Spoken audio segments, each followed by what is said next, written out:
So Sarah just did my entire introduction, which is perfect, as she's wont to do because she's on top of everything, as I'm sure everyone has figured out throughout the course of the day.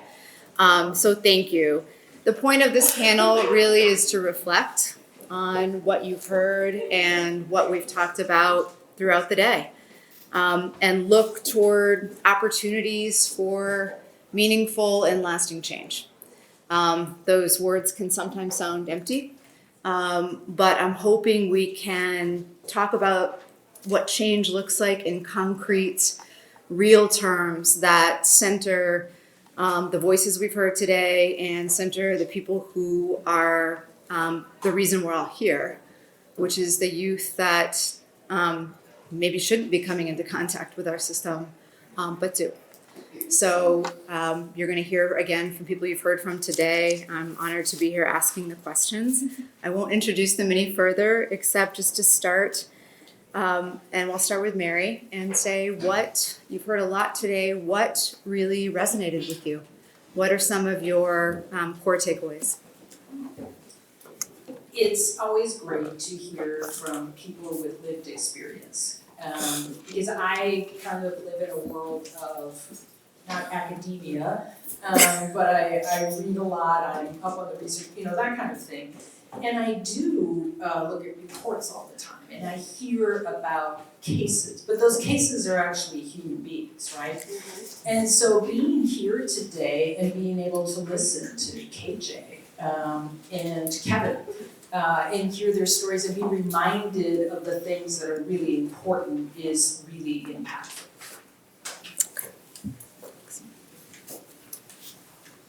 Today has just been incredibly powerful. I just have to say how inspired I am. I mean, you can see the smile on my face. I've just been really absorbing what you're saying all day. A couple of my takeaways, but there are many.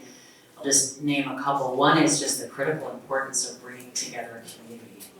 The rich and powerful conversations that you've all had today is just incredible. And that's one. And I think the other is that I've just been thinking about all day is what can our office do to support communities like yours in doing this very thing, right? Both having the conversation and actualizing many of the goals that you talked about today, treating children as children, serving kids at home and with their families and communities, and opening up opportunities for young people involved in the justice system and thinking about the continuum of care. So that's what's going through my mind right now. What are the ways we can really help and support communities in doing more of that and directing more of the resources to the extent that we can to community? Well, I got you a number of things. I guess I just first want to acknowledge all of you who just hung tough throughout the day. No, in all seriousness, because contrary to what my brother, Dr. Raj said, there's a number of us, up here, all of us who eat, live, and breathe this, right?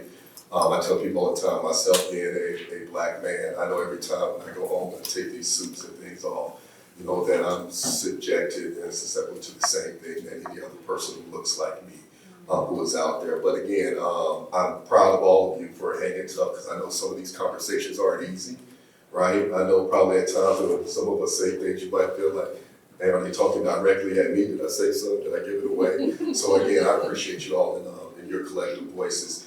Two quick things that have stood out to me. We talked a lot about mentorship, and it reminds me of another great person in my life that I hear about, a quote from James Baldwin, who said, children have never been good at listening to their elders, but they have never failed to imitate them. They must. They have to, right? And so I want you all to collectively stay with that as you all lead this symposium, because for all of you all, you're mentors within your own space, right? And I like to tell people, don't just show up when the lights and the cameras are on. That's easy, right? The hard thing is when, you're dealing with that family member who, might just be a little bit racist, right? And you kind of let some of the conversations go that you otherwise should address, right? Or you're on a social media platform and somebody says something out of pocket, and you don't address it in the moment, that's when we need all of you to be mentors and to step up, particularly within those spaces. And the last thing I'll just say is just such an appreciation for the collectivity of thoughts, right? And not everyone comes from the same space. Not everyone is at the same, entry part of their journey.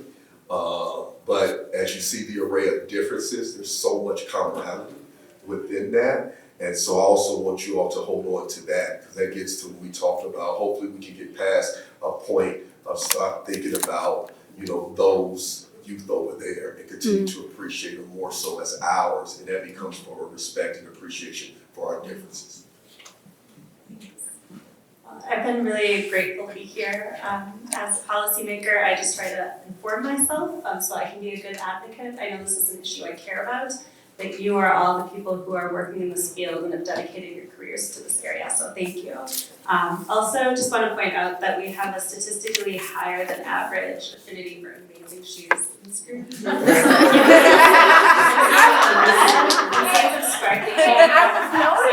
was noticing your shoes. Your shoes that made me feel like I could It was the socks with the hearts for me. Yeah. I trust this guy. Anyway, just needed to point that out. But yeah, so I'm very action oriented. So I'm always thinking where do I go from this day and this information next?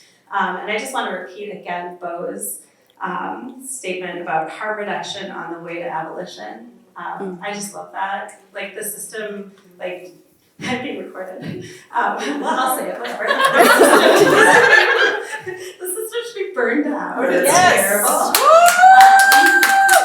Yeah, but I'm also a very pragmatic person, so I'm how do we get from here to there? And so as somebody who is on the inside, in this system, I'm how do we use the system to do less harm and to get from here to there? And so I won't bore you with my list, but you can see I have a long list of bills that I'm working on that all derive from the information that we talked about today. And I'm super excited to work with all of you to affect change in the Capitol and across our state.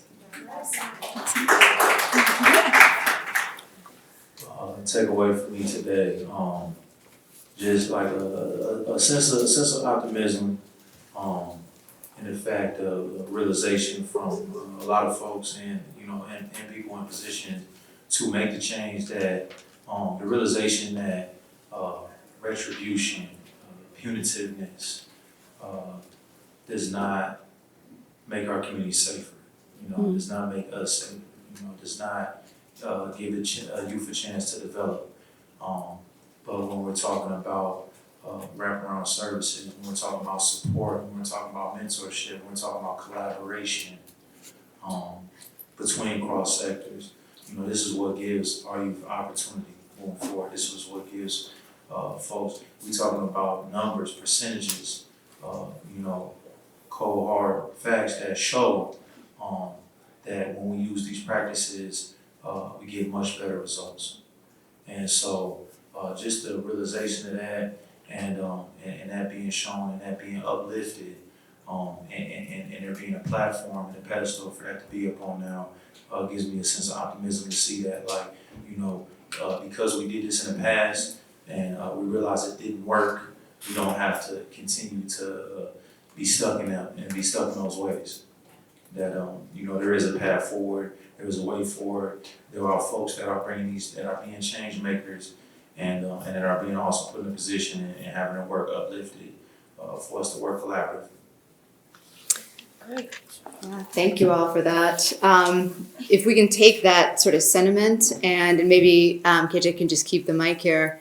All of you touch, the system, and I'll put it in quotes, big quotes, in different ways. Some through the executive branch, some through the legislative branch, some as educators, some as youth leaders on the ground, some as federal leaders. If you could pick one or two policies or practices that you would like to see either change or put into effect, something that could actually be done now that would affect the kind of change you want to see, what would they be? And you don't have to start with KJ, anybody who wants to jump in. I'll say one of the biggest things that just stuck out me today and through my own experiences myself, seeing it, was repeated a couple times, and I remember it was something that Blaine said when he was on the panel as well, was just the piece about the families getting the support before it becomes a system thing. Yes. Because that was my biggest thought. I know my mother to this day lives with regrets that my initial introduction to the system at 11 years old was like a domestic case against my stepfather. And it was because, you know, there was so much other stuff going on, and they were trying to get the help, and it kept running up against, well, we can't help you unless there's a paper trail. We can't help you unless there's a case. We can't help you unless you have, a record of what's going on. And so, you know, me having my initial introduction into the system like that, in order to get some help, quote unquote, you know, turned into a lifetime of being in the system. You know, turned into everything else that comes with it. Turned into, you know, more serious. And then when I did have more serious crime, when I was getting caught with guns and robberies as a juvenile, now instead of me getting that initial step of initial help, I already had my initial introduction through something that was just initially used to get me some type of support in the first place. And so, you know, we lend the support to those families and get them out, get them a chance, opportunity to have that outreach before it gets to that. You know, we maybe can stop it from getting to that stage. So, is it okay? Oh, yeah, absolutely. So one of the things that I briefly mentioned that we did this last legislative session was to create an Office of Restorative Practices. And it's a fully funded office. Hopefully we'll have about 3 staff currently within the Department of Public Safety, but migrating automatically to the Department of Children, Youth, and Families, because we should be looking at child well-being and not as like how do we stop, somebody use this phrase, dangerous juveniles. And I was just like, ooh, that is not how we need to think about our kids. So we created this office and we created grants, $8 million this biennium, then $5 million per biennium ongoing. And the types of programs that I want those grants to go to are programs like the ones you're discussing. I went to Tacoma, Washington, where they have a really cool juvenile probation department, and they do a lot of restorative interventions. And they have this one program, and I'm sure there are programs like this here in Minnesota, and I feel bad I don't know them yet. But they basically do these intensive mentorships with parents and children so that they can help kind of figure out where the communication challenges, like how can they help this family unit function better. And so those are the types of programs that I want to fund and I want to create sustainable funding for. So in future, I would like to increase those grant amounts over time. Another program that I really fought for this session was these Youth Intervention and Prevention Grants, or YIPA. And that program is really cool. I don't think there are, and maybe Lisa can tell us, I don't think there are a lot of states that have anything like it, where it's a pot of money that goes to programs like this, like just community-based programs, restorative justice programs, intervention, prevention. And so like when we went to Tacoma, Washington, they funded all those programs at the county level. And we have a state pot of money that's for these types of programs, and we more than doubled that funding this last session. And I want to just keep upping that amount.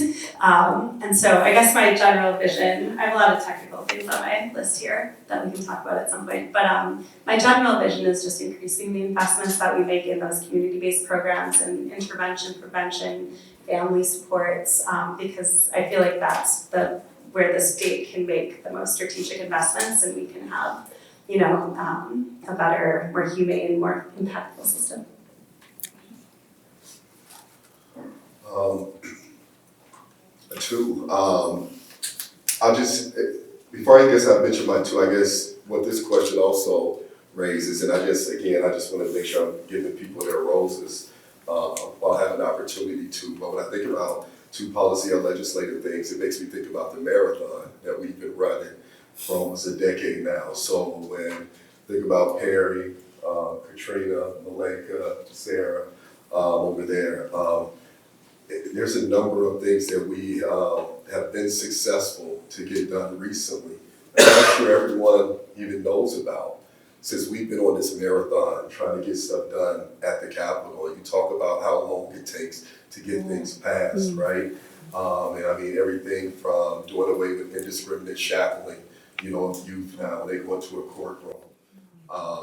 Young youth who can no longer be strip searched, right? When they go into a facility, ending solitary confinement for youth now that we've been able to do.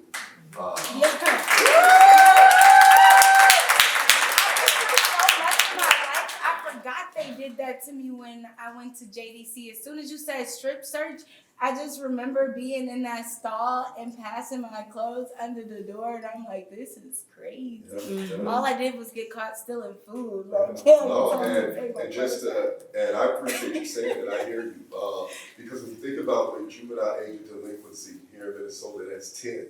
Yes. Right? So you think about a young woman. Remember I told you over 60-some% of young women who come into the contact system are victims and survivors, right? Yes. So imagine a 10-year-old young lady coming into a facility for a misdemeanor or something like that and having to be strip searched, who's probably never been seen unclothed by anyone other than her parents, and then to be strip searched by a complete stranger, right? So these are some of the things we've been working on. It used to be that county attorneys were the gatekeepers, no offense, around, you know, how we diversion, right? When we were able to get that opened up so now law enforcement can implement their own diversion and a number of things. So that's the first thing I wanted to do, is to make sure to give Perry, Blake, and Katrina, and Sarah all here, because it has been a marathon. We'll continue to stay within this race. But two policies that I think about that I think we can do now, I mentioned this earlier, we need a central repository here in the state of Minnesota for juvenile justice staff. Right? I mean, I think that is imperative.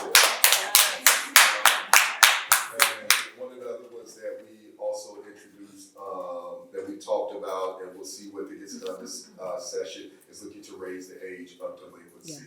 You know, right now from 10 to 13, right? It's like when, you know, and it's like when I hear people and they say, oh, this youth have had, 15, 20 contacts with the system. For me, that means that's 15 to 20 times that the system has failed at you. Yes. Right? Yes. So I think those are the two things that stand out for me, but I also have an immense amount of appreciation for all of you all for this decade-long marathon that we've been running to even get us to this point where we can host something like this. When we first started around these policies, we were in the bottom of the basement of a legislator's office talking about this, and no one talked about juvenile justice work. You know, you think about Minnesota, you think about the disproportionality disparities. It was easy to kind of keep those thoughts in the shadows because it was those kids, primarily Black and brown kids. But the fact that now juvenile justice is at the forefront and we're able to have specific things like this about it, I think is a testament and fairly remarkable. Oh,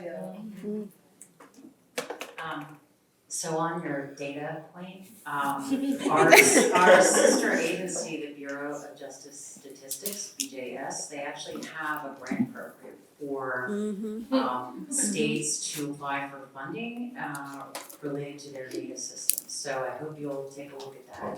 Tell me about it. Okay. And that is our role, right? So Naomi and I are here all day really trying to absorb what you're saying. We're hearing you, we're seeing you share things that would help you to implement your priorities. And I want to say your priorities are very consistent with our priorities. Like we're both trying to do the same thing. So the two other things besides the data piece, which is very important, that jump out are, one is, our office has been around for 50 years, as I said, and we have had a longstanding policy that kids should not be in the adult criminal justice system, right? We don't believe in putting kids in adult prisons or adult jails, and that we know the research we've invested in shows that it increases the likelihood that kids will reoffend if we place them in the adult system, and we know we're putting them and their communities in a position where we're not increasing community safety by those approaches. So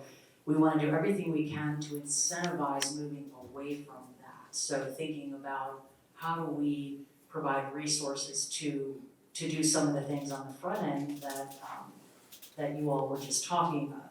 KJ, you were talking about investing in community. And so we really want to think about our resources in light of that. And in relation to that, I've heard a lot today about what you talked about in terms of the use of out-of-home placement and confinement.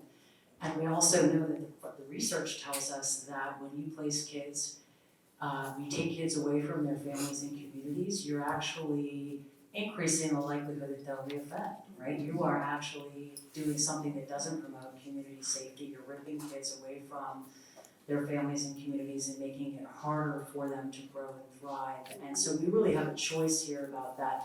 We don't fund any incarceration or detention, I just wanna make that clear. But we can incentivize things on the front end and even way before there's any system involvement. So I'm looking at examples around the country of how people are doing that. What you're seeking to do here totally aligns with what we're trying to do. So we're gonna go back and think with our office about what strategies we can employ to help you all and other communities actualize that more upfront prevention, keeping kids out of the system, supporting families and communities so that they don't have to have any contact with the justice system. I mean, you should not have to place a child in detention for them to get services and supports. Parents calling 911, parents calling the justice system to get resources and supports for kids is I hear that from parents all the time, that they have no other choice, and we should be giving parents so many more choices and support. So we're gonna keep thinking about ways we can do that, and I will say that a lot of the other federal agencies that we partner with, Department of Labor, Department of Education, Health and Human Services, Medicaid, all of these different programs are ones that we should really be doubling down on. Like, they need to hear this conversation so they can think about what can they do in their resources. And one last thing I will say is one of our other sister agencies is the Office for Victims of Crime. And the woman who runs that is Chris Rose, and she and I recently went to a juvenile detention center together because she asked me, hey, I've never been to a juvenile detention center, can we take a look, can we go there together, can we talk about how are we getting resources from her office to help kids heal?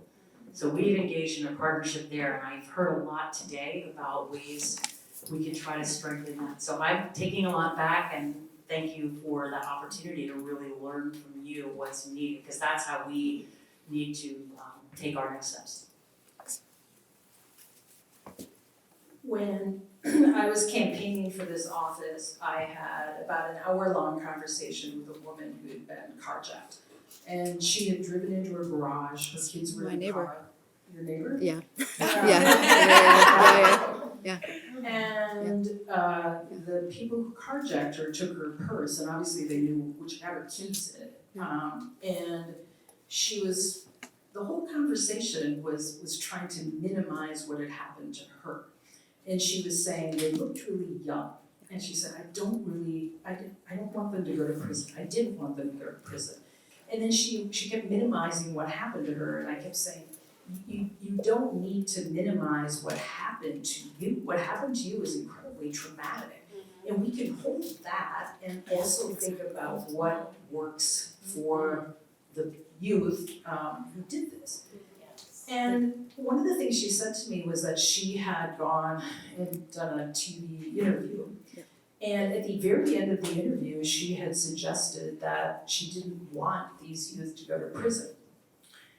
And she then discovered an entire Facebook page where she was vilified. Wow. Yeah. Because she wasn't saying the things that victims are supposed to say. And I think about that often, that there is a narrative that we have sold people who are harmed. Yes. And we are harming people who are harmed again. And one would think, by what I've experienced, what we've seen this first year, that there's either justice for victims or there's rehabilitation. That those two things, we can't hold those two things. And the only victims' voices or harmed people's voices that are elevated primarily are those who want the person to go to prison for a really long period of time. And there are people who think that and want that. And I respect that. But that is not necessarily representative of what people who are harmed really want. And there are some people who think they want that, thinking that that will provide closure and healing. And I think what we see, there was, my understanding at DOC, there was a restorative practices program which had a huge waiting list, because after years and years, people who were harmed didn't get closure. They weren't on a path for healing. They wanted something different than what the system had given them. And as a public defender for many years, I saw that. I would come to sentencings. I would be sitting next to a person who had done harm, who was responsible for harm to somebody else. And that harmed person would get up and they would have an opportunity to make a victim impact statement. Client here, I would say, because of appeals and stuff like that, was really never in a position to apologize. And I can tell you, so many of those clients felt remorse. They wanted to apologize, but they couldn't do it in that system. And what would happen is we'd have a victim impact statement, and then the client would get sentenced to prison and would go away, and then we'd all kind of be sitting there like, is this it?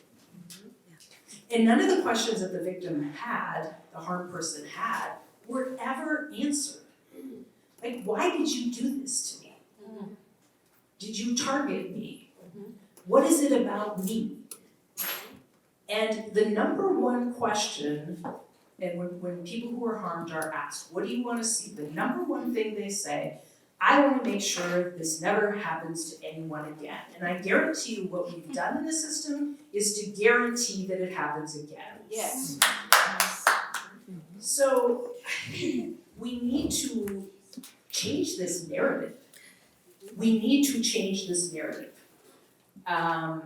It's so important to change the narrative because it is so damaging to our community. It is damaging to our youth, it's damaging to people who have been harmed, and it is damaging to people who come to court who are our victims, who have been sold a bill of goods about what will help heal them. So I think in terms of policy change, that kind of thing, we need to put resources into trauma-informed care of all kinds. And we've been talking about this all day, that hurt people, right?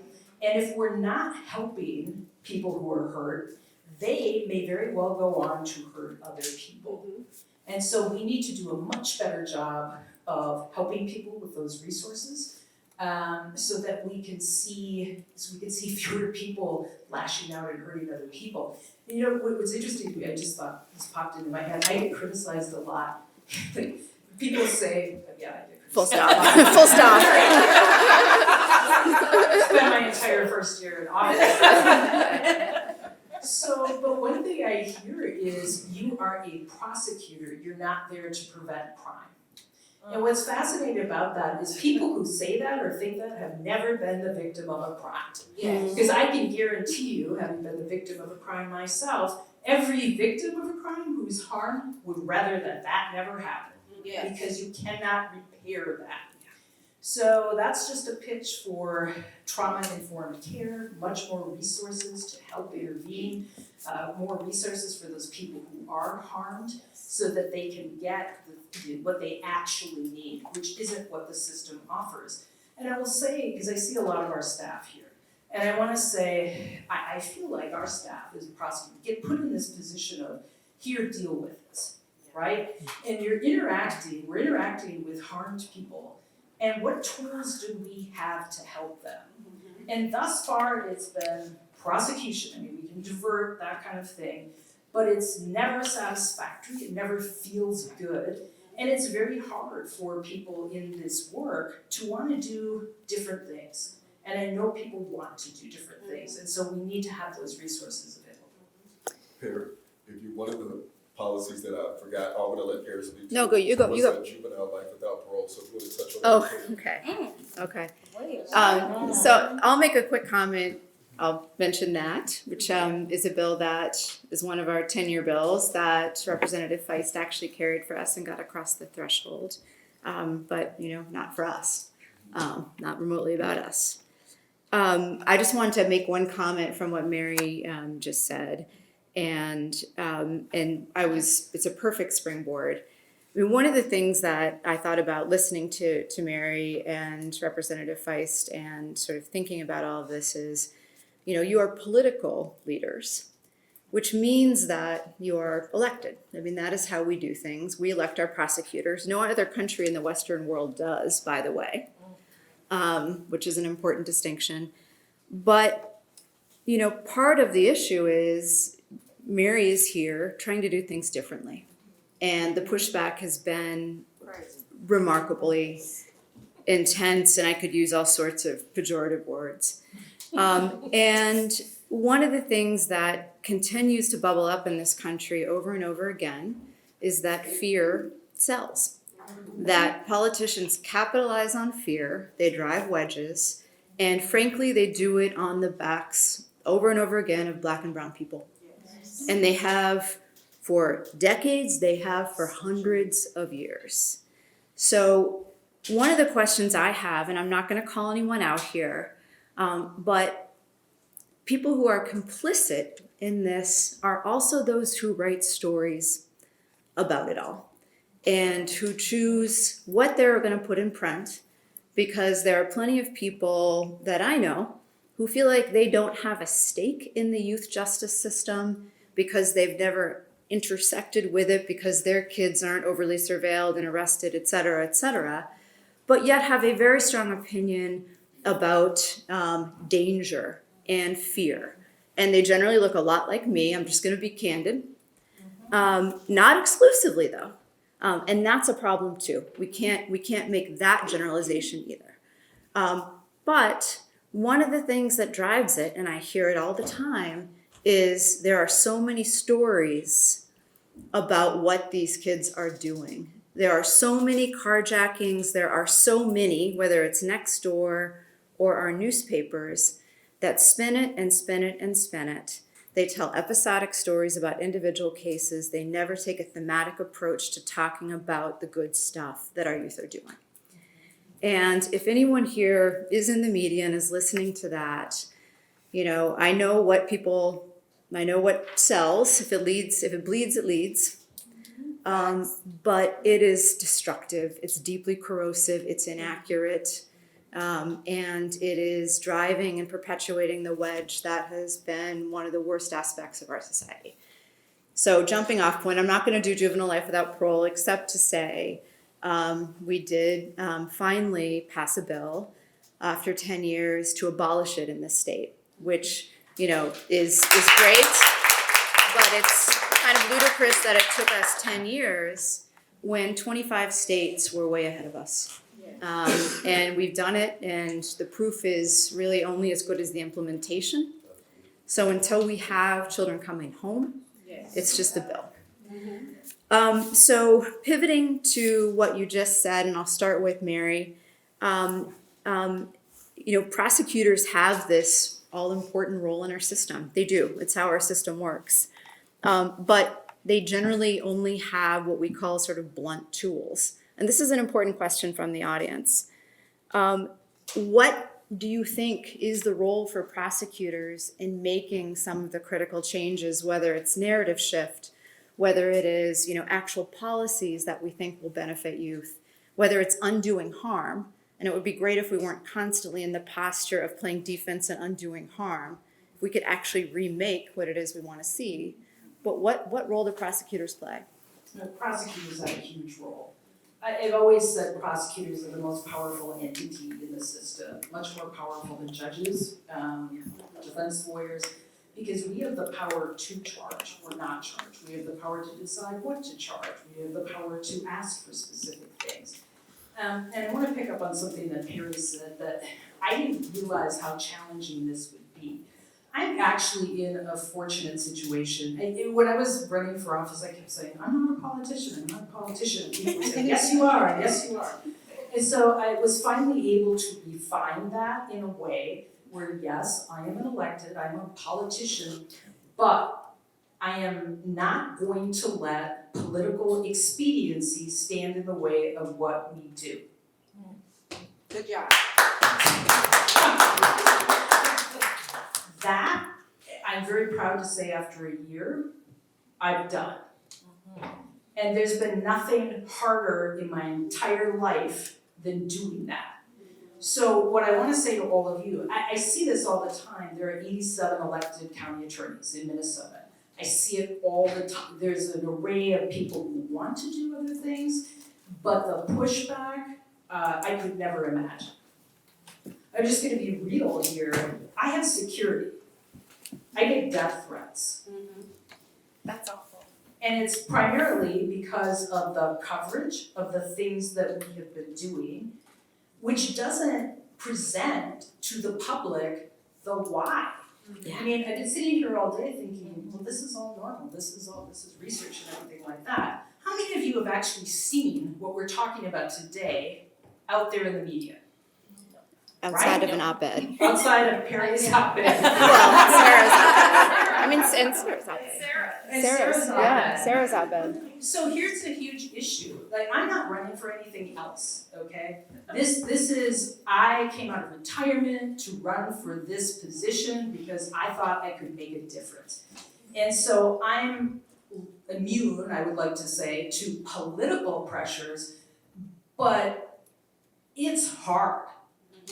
It's hard. I mean, I have had people from the legislature who were my friends who expected me to make certain decisions because I was a DFLer. And I didn't make the decisions the way they want them to make, so they were mad at me. I've had the governor mad at me, the AG mad at me. I mean, everyone and their uncle mad at me because I'm trying to do the right thing. Okay? So, and it's extremely hard. Ask my family. Ask my partner. I don't really like having security at all. I don't like getting death threats. I don't like getting the angry stuff that I see, try not to see every day in social media. And so imagine you're in this position, you're a prosecutor, you want to do all these things we've talked about. How do you live through that? How do you do it, getting the tremendous pushback that we have been getting here? So I just think I wanted to name that. Yeah. Because it feels so good to be, feels really good to have been here all day. This past year on a lot of the news stuff has been a nightmare. And one would think, you know, what we've been doing, we're crazy, we're outliers, we're something like that, but we're not. We're not. And so I think everybody here needs to think about, how do you uplift this work? The number of people that come up to me, I have this happen all the time.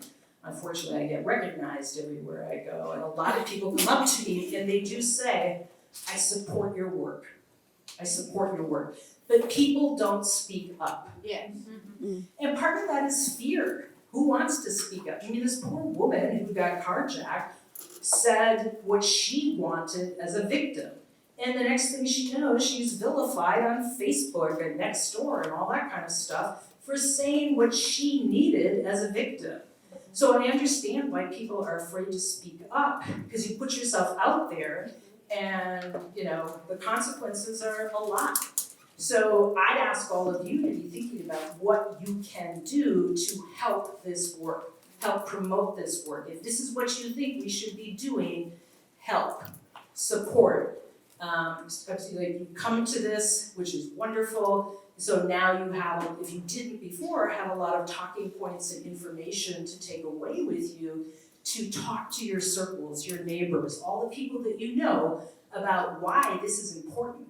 And the irony is, this is all important for public safety. Yes. Right? Yes. Right. And that's, the dominant, media perspective and the perspective of some electeds is, no, you can't do this and have public safety, but they're in opposition, and they're not. Thank you. We need to do everything that we've talked about today, because that will make us all safer. Yes.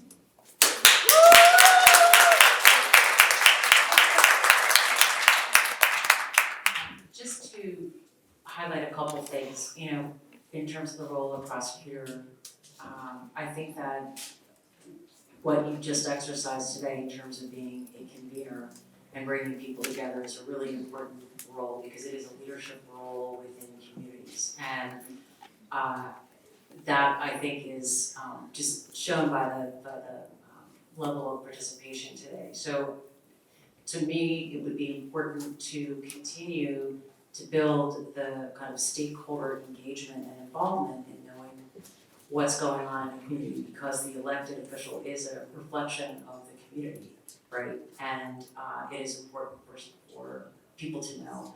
I also think that just kind of something that you said, Perry, about the role of the fourth estate, right? The media in the work. And this isn't so much the prosecutor, but really more everybody, is that I think it's important for journalists to get information that is not just from a single source, right? Like I'm actually in journalism school, and it's something I've kind of put on the hold while I'm in this job, but it's important to actually, at least when you're writing a story, listen to a half dozen different sources so that you have a balanced story. I think that it's incumbent on all of us to make sure that the media has informed information. And so we produce a lot of data and research at the Office of Juvenile Justice and Delinquency Prevention through folks that we work with, the National Center for Juvenile Justice and with the National Institute of Justice. And there's a lot of research that shows, what works to support young people, what works to keep young people moving away from engaging in delinquency, what helps young people grow and thrive, what helps families, what helps victims, right? All of that information and data backs up so much of what we've talked about today. And I think it's making sure that that gets into the hands of journalists and reporters that are covering these issues. The other is that I think, I know we've seen the changes in journalism over the years, right? But it's really important also that, the community can put out information, the community can put out reports and things like that. I read reports from all over the country. I read news clips every morning of what's going on around the country. And I think it's important for people to think about the stories that you want to tell. And sometimes the mainstream media will cover it, sometimes they won't. I think it's important to share that. And again, going back to the role of the prosecutor, I think prosecutor offices can play a very key role, not just in the day-to-day work that you do on cases, but in looking at the system.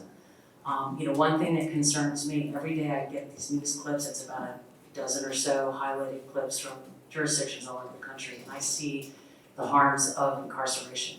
Like more than half the stories every day are about a child who's harmed in a detention center or a correctional facility or in the system or a murder victim, right? And I think that those are things that may or may not be looked at by prosecutor offices, right? There's system harms that happen, and I want to look into that more and see what is it that we can do to support that, because that is a role that traditionally prosecutors haven't played.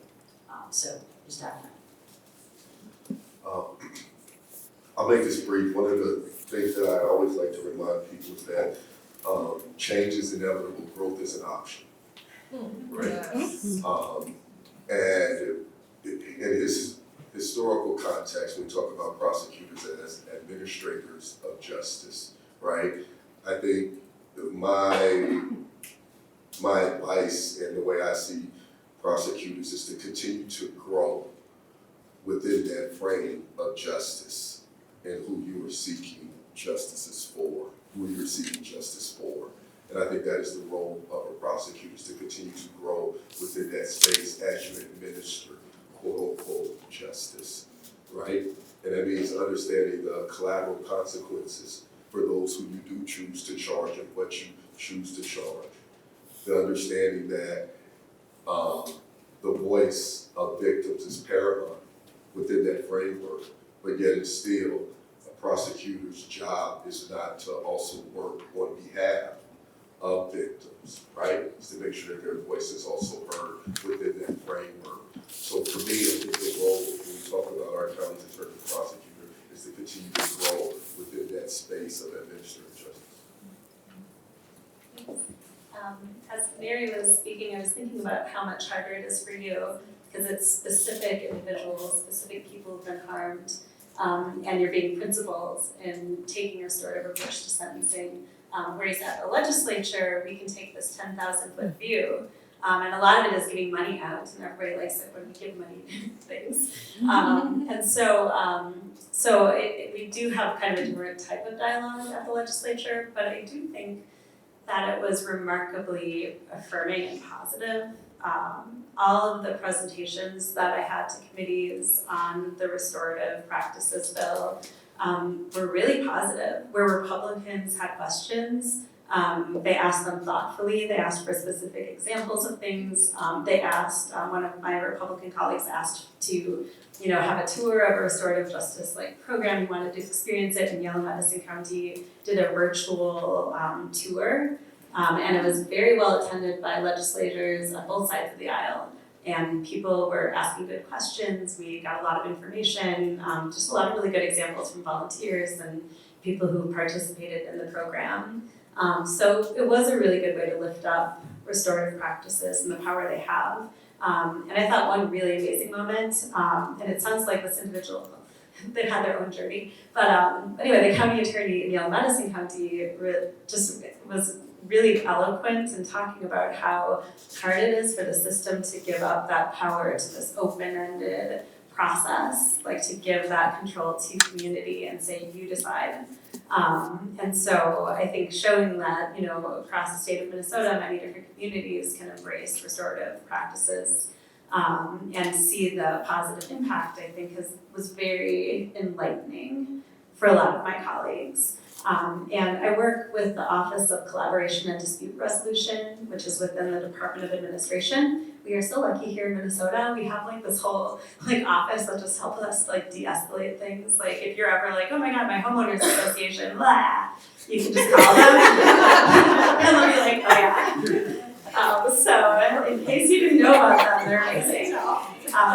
But anyway, I deal with them a lot because we work on the Civility Caucus together. And I just think about how we all have control over the way we approach dialogue, the way we try to provide this positive vision for a better society. And we can't control the media, we can't control a lot, but we can control how we approach conflict and dialogue. And to the extent that I had any control, I felt like it went really well at the legislature. And, as far as things that were really controversial and dramatic, this was not one of them. Everyone was huh, interesting. That data from Yale and Madison County on how much money they saved and how many children's lives they impacted just through basically eliminating out-of-home placement, it's just remarkable.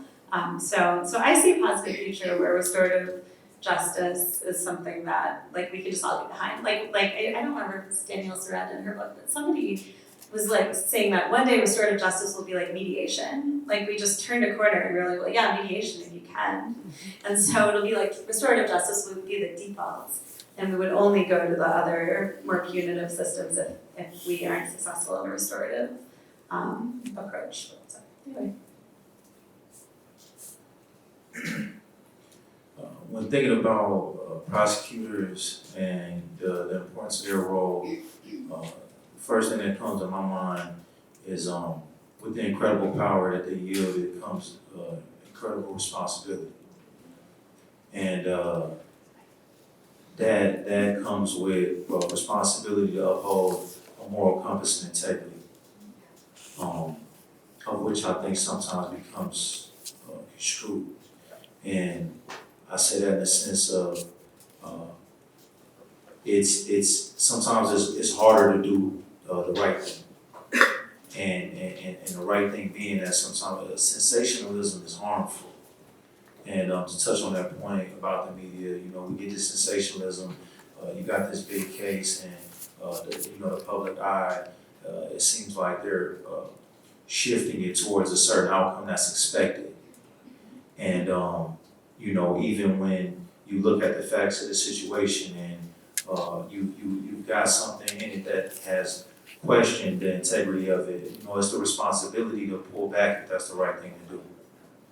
And I think too often in that role, sometimes that isn't what's done, And I got something I was going through in my mind recently. If you could bear with me really quickly.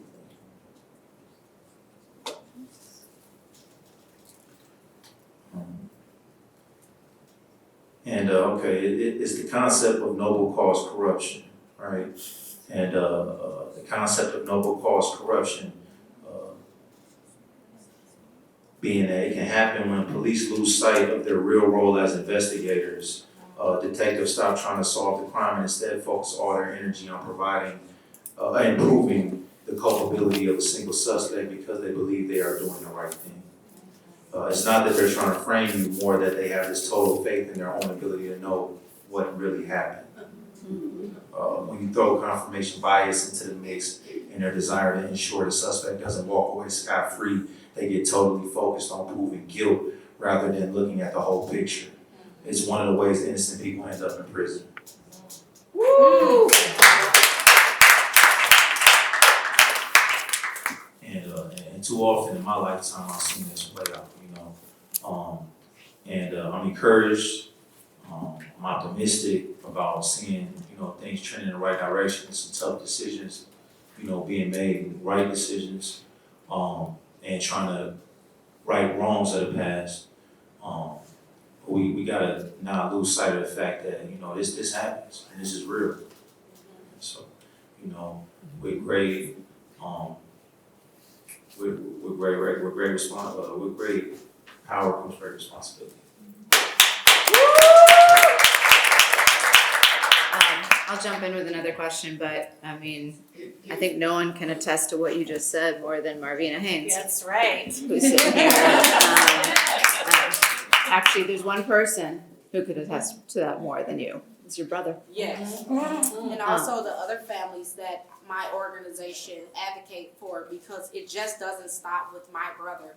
I can reconcile with a lot of the story that you told earlier. It kind of sent me through a little trauma because I knew that you had to come from my community. And so when we sit up here and we speak about the children, some of us in this room are directly affected because we lived in those communities. And so listening to how you spoke on all of your friends got, the word is emancipated to be adults, certified to be adults. Sorry guys, I always get nervous myself. Emancipation is getting Yeah, you know what I'm saying? Okay. We hear you, No, we hear I you. struggle with my dyslexia, Yeah. so I'm here for it. Okay.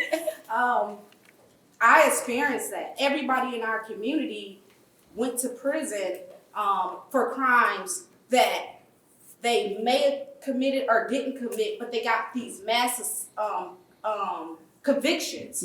When we seen this this document that you guys put together on the, sorry guys, I'm just No, so you're good, nervous. you're good, you're good. When we seen this, and it's so nervous for me because I had to live through this. My brother is Marvin Haynes, and I had to advocate for him to be able to get him exonerated. And so when we're thinking about not only these families, we have to think about the poverty that these kids are born into. So it actually starts as soon as a mother has a child, being able to protect the child from the womb to ensure that these things don't happen. So my next question builds on this, which is, so Mary mentioned this op-ed that Sarah wrote, and I wrote an op-ed too, about how other countries do all this differently, that they don't punish to the degree that we do, that they treat, people up to age 21 as adults, as youth. And there were, about 1,000 comments to our op-eds online, and a lot of them talked about this. All these other countries, this is all well and good, but all these other countries don't have the guns that we have. How do we do all this work in a society where guns are so prevalent? And this is a question from the audience. How do we convince young people who tell us that they actually need a gun to be safe because the rest of their world has one? Can I ask a quick question? With that, it only seems like that problem happens in our community where guns are so unsafe, because most of my white friends, they take their children out at 9 and 10 and take them hunting and all of these things. No, you're not. You're absolutely right. But I'd love to hear you speak to that. Yeah, wow, that's a tough question. And being one who's experienced it itself firsthand. A lot of it has to do with narrative too. Like, you know, I agree that if you could take the guns away, it'd be a much safer society as we see around the world. But if we are gonna have guns in this country, why on one hand, for one demographic of folks, is it lifted up? It's, you know, like down to them being little kids, 5, 6, 7 years old, and it's okay, it's cool, it's celebrated for them to have them, for them to know how to use them. And then you got another demographic of folks where, you know, if they get caught with one too young, and they get the label thrown on them, now for the rest of their life, that's criminal. That's criminal. Let's continue to throw them back. Let's perpetuate the cycle of throwing them back in prison. And you got them in a community where everybody's got them, and they've been used against you. You may have went and served your time, and now you're home now, but your right isn't restored.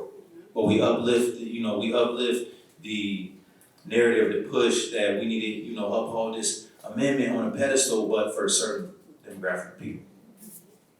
And so it's like, you know, one or two things got to be true. Right. You know, either we're saying that, you know, this is an amendment that we're protecting, and you're protecting it for everybody, or we're gonna get rid of this. Yes. But it's tough to push both.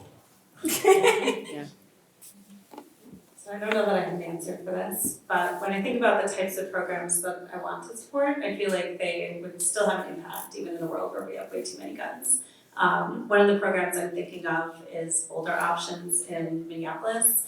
And I went to one of their programs one night, and it was a bunch of kids who'd been referred by social workers and schools, and they were all struggling.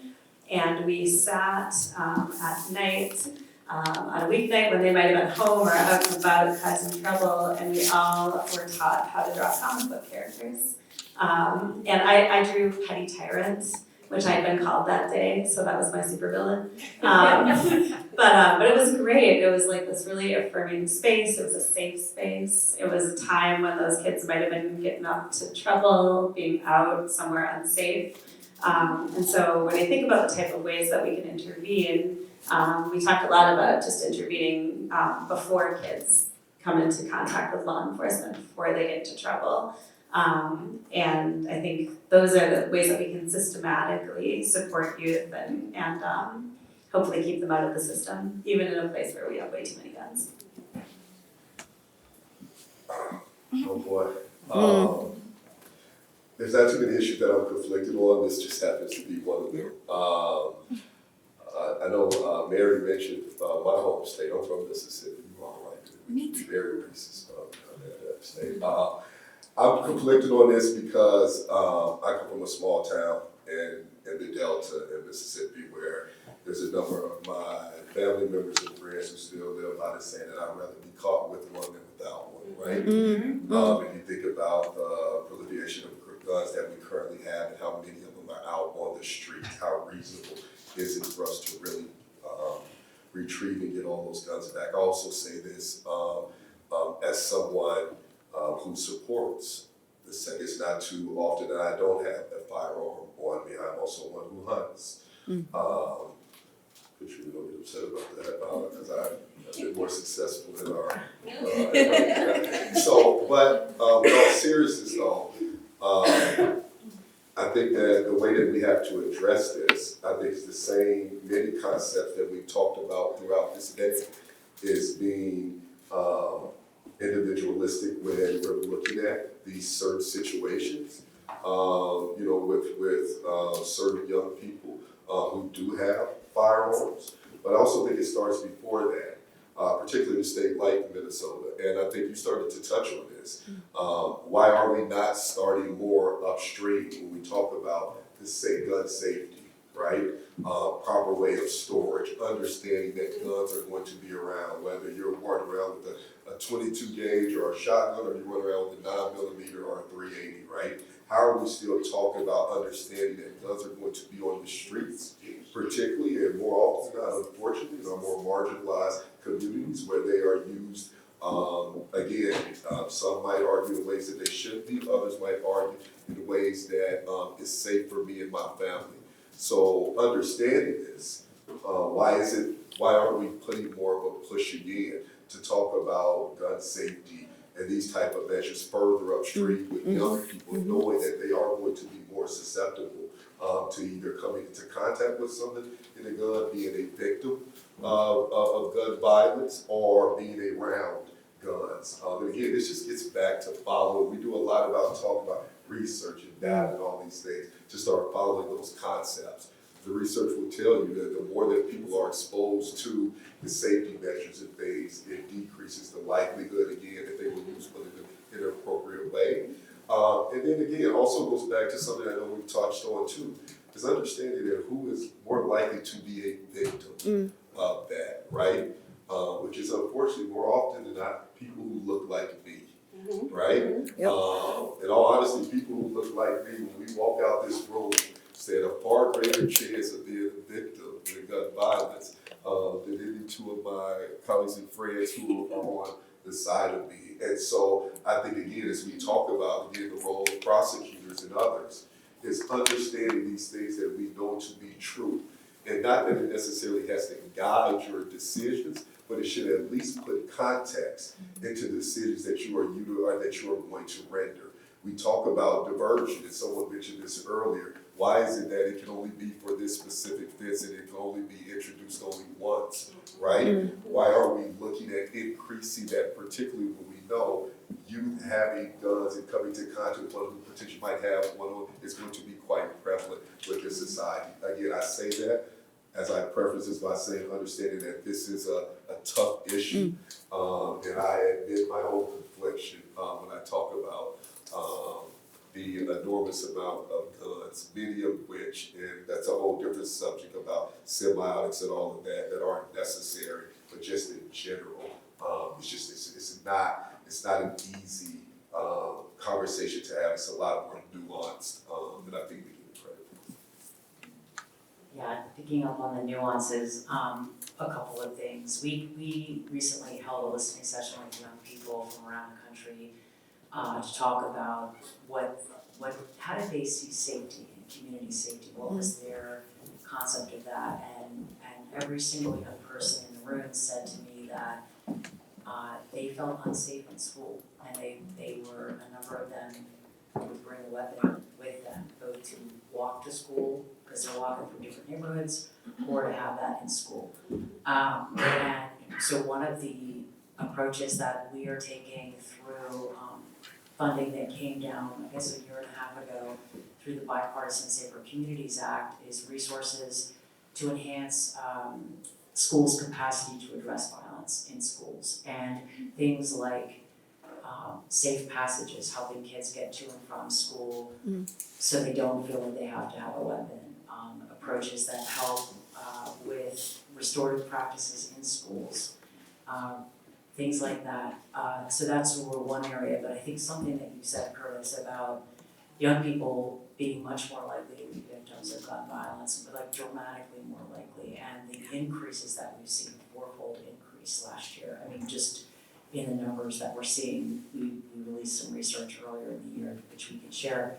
But to your point around that, I think we've, one of the strategies, again, is no single strategy is the answer. There's multiple strategies here, to your point, is community violence interruption efforts, CVI, and that is something that our administration has invested heavily in, because those are strategies that really try to look at why is the violence happening in the first place, how do we create safer communities, what does the community want, and really providing resources directly to community-based organizations, so that, like, because we've heard all day how important it is for the community to be centered in crafting the solutions, and so that is a strategy that we're trying to undertake, and some of that does deal with gun violence as part of that.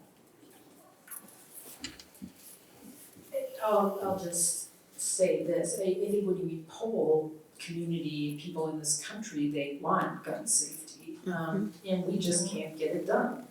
And so I just have to name electing people that take gun safety seriously so that we could have some actual legislation that would help with this. But I think to Liz's point too, asking young people, why do you have a gun? And I used to do that all the time. I represented youth who had guns. And when I say youth, I'm also, talking about 21, 22, that kind of thing. And often it was, I don't feel safe. I need to have a gun because I don't feel safe. One thing I want to touch on, in Minnesota, we have a statute called a prohibited person. And in Minnesota also we have a number of offenses that are called violent offenses. And if you are convicted or even adjudicated of one of those, you cannot be caught in possession of a gun. Now, the way the law describes violent offense is not the way anyone in the community would describe violent offense. But there's a mandatory minimum of 5 years. And most often what we're looking at is an adult, like 18 to 28 Black men. So one of the things we've been looking at is, are we really addressing gun violence, or are we using prohibited persons as a proxy to claim we're addressing gun violence, which is having a huge disparate impact on our Black community? Even of the people who possess guns, only a small percentage of them are actually going to use the gun. We know that. And so why are we focusing on people who have guns under their car seat, in their nightstand? They have it for protection. They're not actually doing anything with it but possessing it, because we know they're not really that likely to actually use it. So one of the things, I don't know what this is gonna look like in this next session, but I know there may be proposals there about taking away, rescinding mandatory minimums on gun cases. It's a discussion we've been having in the Minnesota County Attorneys Association, and I can tell you, yeah, you can know how that went. But here's the deal, you say gun and elected officials, response is, oh my God, like it's like the third rail, right? I can't, if I talk about how mandatory minimums aren't addressing the gun violence issues that we see, I am going to be labeled soft on crime. Yeah. Yep. And so it is elected prosecutors that are intimidated by that or afraid. I mean, people said that, like that, I can't support that. I can't support that even though it makes sense to me, because I will be portrayed as soft on crime and my law enforcement partners will be mad at me. So what I would say to you is look out for that legislation, look for proxies. When we're talking about gun violence, it's so complicated, and there are things that work, like group violence intervention, YGVI, youth group violence intervention. Those strategies worked really well in Minneapolis in 2019. And then they just went away because of COVID, and we've tried to get them up and running again, and it just isn't happening in the way we would like. But without getting into too much detail, it is a really effective way of getting people to put their guns down. So there are things that we can do to address gun violence, and we are focusing, in my opinion, on the wrong things. So thank you, and I'm realizing we are just about 5 minutes left. And so I will wrap up with one last kind of more open-ended question. I'd love to hear from all of you, which is that all of this, this work, these conversations, everything that sort of brought us here today is not easy. What gives you hope as you press forward? And that would be Sarah's question. Was a question from the audience? Okay. I'm not nearly that sort of succinct and eloquent. For those of you who were here this morning when I gave opening remarks and I was showing that data about the percentage of kids who were not coming back, that gives me hope.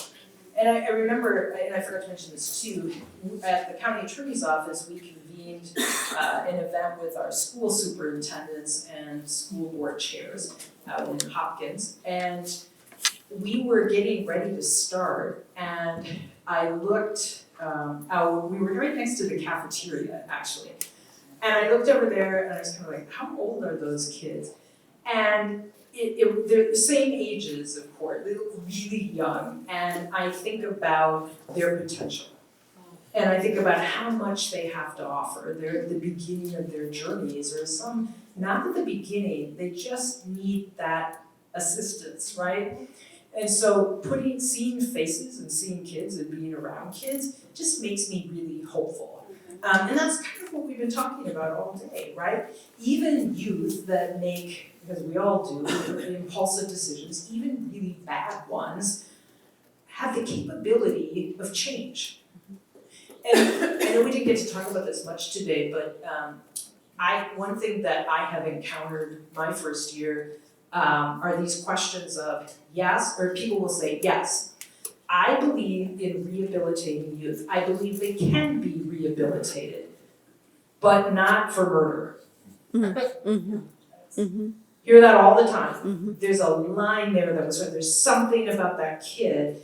And to me, it's more about this person's maybe morals, how they judge, what they think that should be a penalty, a punishment, that there has to be that. It's not at all about whether this kid is capable of rehabilitation. And knowing that every kid is capable of rehabilitation makes me hopeful. And knowing that we all have the power here to put in place those kinds of systems that help those kids thrive makes me really excited and hopeful.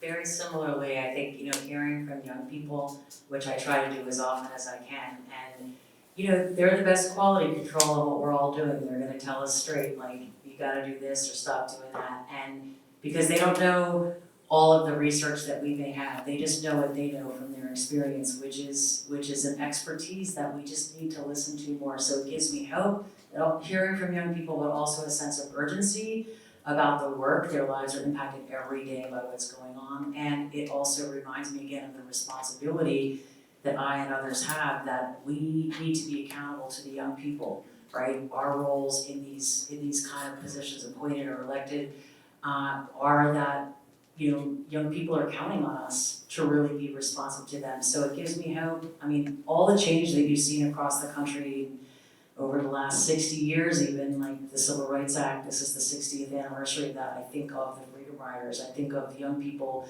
putting themselves out there in the sit-ins and the bus boycotts. All of those things were led by young people. The young people in Birmingham who, were bitten by dogs and hoses, right?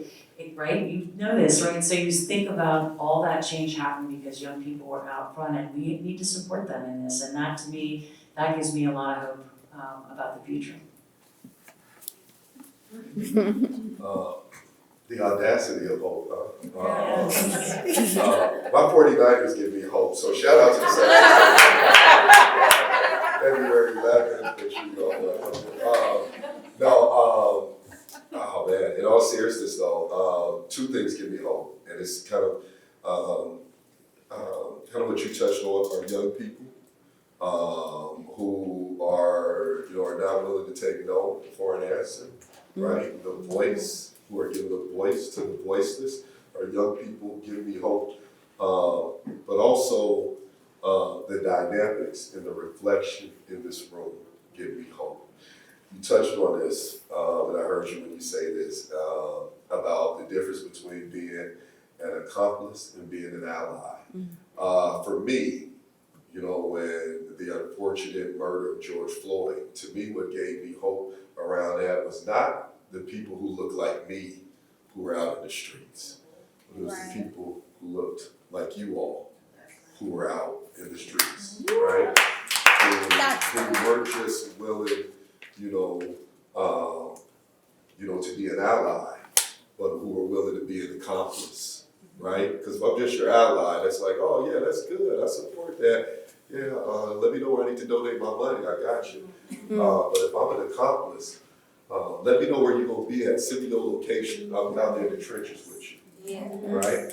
And so again, the reflection of all of you taking time out of your day of this room to come up here and show out. I'm gonna continue to be hopeful that when you all walk out of this door, like we say where I'm from, you're gonna keep that same energy, right? So when you walk out these doors, you're gonna have the same energy that sparked you in here to go out and be that hope that a number of us are counting on. So over the interim, I traveled to a few different states to do these bipartisan legislative convenings around youth justice. And I have hope because they were legitimately bipartisan. There were a lot of people from all across the US, all legislatures are totally different. It's really weird, like Nebraska only has senators. And apparently in Maine, they don't have offices. But I learned that, people from all across the country, different political views, different backgrounds, feel really strongly about this issue and realize that our current systems are not working for us. And so that gives me hope. The tone of the debate this last legislative session gave me hope. I'm not naive. I know politics are dumb and incentivize us to all behave badly. But I still do have hope that we can continue to have dialogue and work together. I had something brilliant I wanted to add to that about dialogue, and I totally lost it because it's been a long day and I haven't had enough caffeine lately. But anyway, this partnership, me and my role in the legislature and working with so many of you really directly on the legislation this session and on my long list for the next session and beyond, gives me a lot of hope. So I'm honored to learn from all of you. So thanks. Which way are we going to One thing that really gives me optimism is one thing I know with systems, with government, with policy, is that numbers are respected. Statistics are respected. And, we're starting to get those statistics and they're starting to see that when we use these different ways to address these issues, what it's doing is it's unpacking the false narratives that there's been for so long.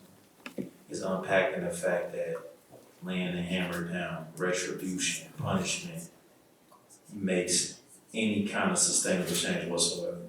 And in fact, on the flip side, causes much more harm and negativity, to the community, to the culture, to everybody. And so, it makes me optimistic to see that we're changing the ways of, what that looks like, and what making a change looks like, and what supporting our youth looks like. And me just knowing that, when given the space and the opportunity, they can be whoever they want to be.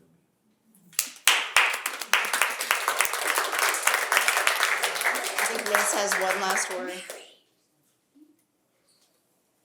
I just want to say one other thing, which is that you have a prosecutor here who's taken on a leadership role. That's right. And that really gives me hope. It's just been such an inspiring day, and I just want to thank you for bringing people together and showing us what does it take to implement, research-backed reforms that the science shows work, that the research shows work, and I just want to call that out because call that in actually in a positive way because it's really inspiring to see the conversation today and your leadership. So thank you.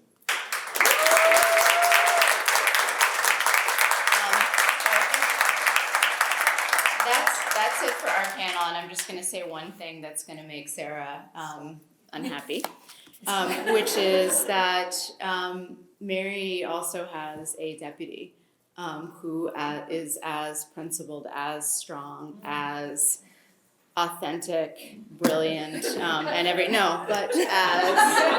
Mary is, and is leading this work in a way that allows Mary to do what she does. So give it up for Sarah.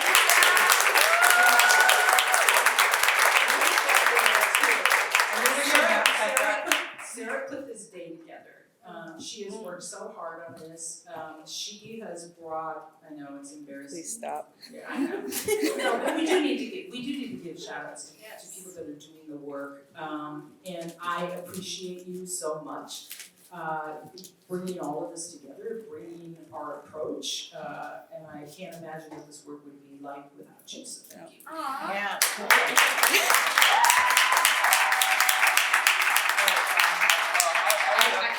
No, you're done. I knew I should not have given Perry a microphone. I can't keep it away from my boss, Can I but say okay. something on your behalf about you? No. I did, and I'm only just doing this just today because I know she hates this, but in all seriousness though, just really appreciate you. And I told you this, just again, just putting this day together, but more important, your unwavering both leadership and courage, right? Yes. So thank you all so much. I actually wanted to just take a moment to again thank our incredible panelists. Again, thank Liz and Naomi for coming here from Washington, D.C., spending the day with us. They're going to spend the evening with us. We're going to go out to a youth-led community event now so that our day's not over. We're going to be hanging with about 50 young people to have similar conversations, and we have another full day tomorrow. I want to thank you. There's one group of folks here that I haven't thanked yet, and Mary mentioned this earlier. There's a whole group of line prosecutors from our office here, and they've been here the whole day, and they've walked this journey with us for the last year. And Mary talked about how hard this has been, but they're the ones doing this every single day on the ground, in court, putting this into action. And this doesn't happen just based on Mary saying this is what we're going to do, or me saying this is what we're going to do. These are the folks who are living this every day, and I just briefly want to shout them out.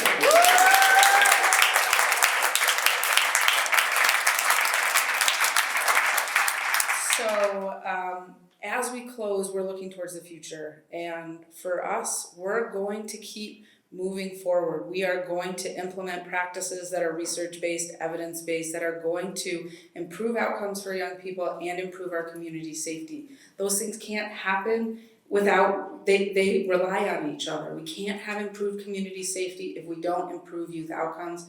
And we're going to keep doing this as long as our community lets us.